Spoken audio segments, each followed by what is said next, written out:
different ideas, but Pete Thamel earlier today from ESPN, the story about the ESPN and Fox will open talks with the Big 12 about conference's next TV deal.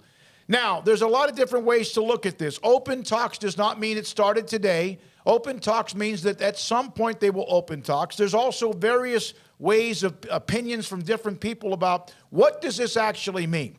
We will hear from the two television executives, that former TV executives, and also media consultants, Bob Thompson and Pat Crakes today. At 3:20, Pat Crakes. At 4 o'clock, Bob Thompson. I have seen a lot of different, is this a big deal? This is significant. Whether or not it's any kind of salvo or whatever you want to call it, it is significant. First of all, that means that ESPN and Fox both had to agree to open up whatever you want to call this window, whether it's discussions or negotiations. And there's a difference. It also appears as it may mean, we don't know, that if ESPN's willing to do that, does that mean that they're also admitting that they're not going to go all in with the Pac-12? We don't know. We're going to discuss that with Bob and Pat today as well. We have seen that whether or not that Pac-12 had leverage on the fact they could negotiate a TV deal earlier than the Big 12. Does this mean that they don't have that advantage?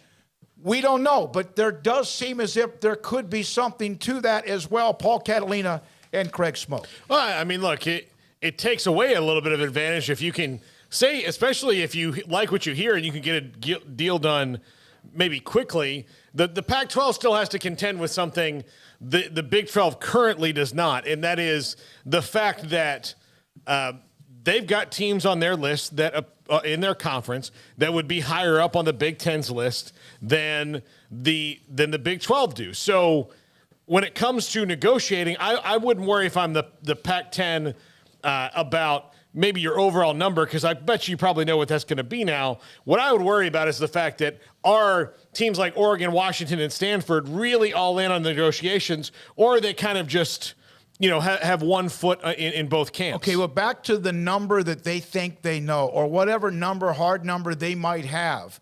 Now, one of the thoughts, Craig, is the Pac-12 would have a hard number, the Big 12 would have some sort of speculation, and now it seems like, which could be somewhat soon, that both will now have hard numbers, and teams on either side will know what those are, whether there's any difference of 5 or 10 million or more or none. But that seems to be something that was not something the Big 12 would have hard numbers, but now there's a chance that they'll have those quicker. Yeah, I mean, I've seen that talk about how this will allow the Big 12 to say, go to Arizona and, hey, this is what we can tell you we would get. We've consulted with Fox and ESPN, and we've talked to them about what would a Big 12 look like with, let's say Arizona and Oregon and Washington, or whatever other combination you want to throw out there. What would that look like?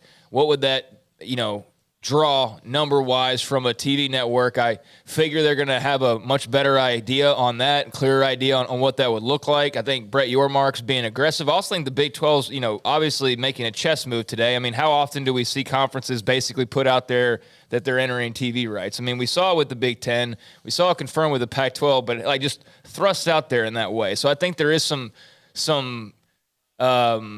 method to gamesmanship. Yeah, there's some method to putting that out there, that they're going to be out there earlier. I think that's a message to the newer schools that are potentially being looked at as candidates. I think that's just kind of a message in general. So I found that interesting. But yeah, if you can tell Arizona, like, hey, you'd be better over here, that's one thing. If you could tell Arizona, and I'm just using them as an example of, this is what you would actually get. And look, this is compared to the numbers that you would get if you stayed in this situation.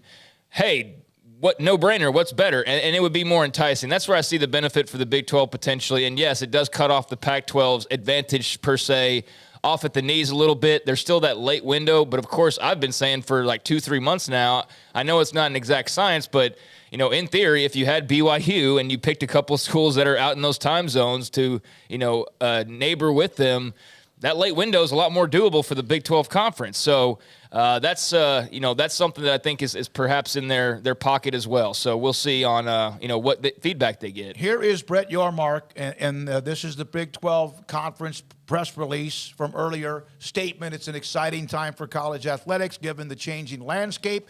We welcome the opportunity to engage with our partners to determine if any An early extension is in the best interest of all parties. Big 12 Commissioner Brett Yormark. The Big 12 has enjoyed a fantastic relationship with its multimedia rights holders, and I look forward to having these conversations. Now, that right there is Brett Yormark. And also, what does this mean? That's why we have two guys that we